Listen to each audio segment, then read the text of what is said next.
Hi, it's Crypto Guy in South Africa. So in my last video, I made a donation to a project.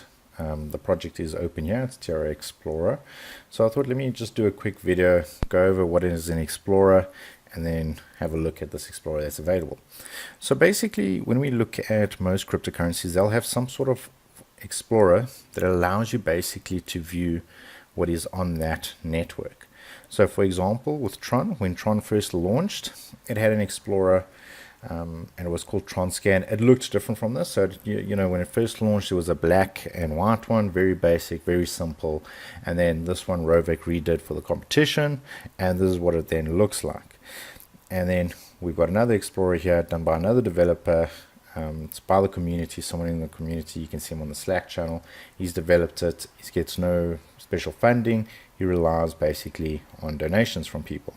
So it's just to give you an idea. But now both of these Explorers, you know, basically offer you the functionality to view. It's a graphical user interface that allows you to view graphically what is on the blockchain.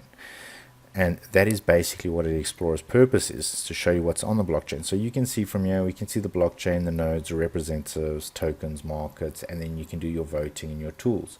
Now in this, you know, Explorer, it also has a wallet built in.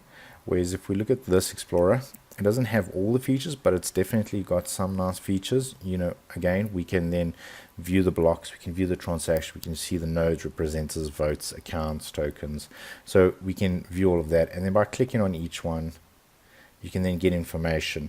And it's got similar information. You can then go through, have a look, and then, you know, you can dig a little bit deeper, and then you can get information by seeing the account, the balance. One thing that I do like about this Explorer is it shows easily transfers in, transfers out, whereas on TronScan you might not see that very easily because it's all listed in one and there's no positive or minus showing you what's in or out. So it just gives you a nice idea of how many transfers in, transfers out.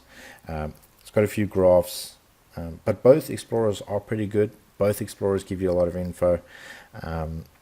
But it's good to see that we've got more than one Explorer or more than one option should one be down and the other not. And the Explorer also offers extra things like you can see the status, you can see there's an API and all those type of things. Also, another thing is, you know, like I mentioned earlier, he is reliant on a donation to keep this running. I did donate last week. You know, if you guys have got a few TRX and you don't mind donating, consider donating here. It's a project, it's not funded by Tron Foundation or anything like that.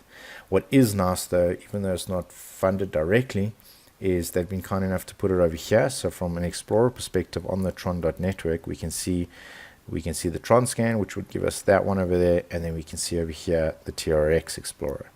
So it's great to see that they are getting support from Tron themselves in recognition for the work that they've done. And yeah, you can use this graphical view of what you want to see on the network.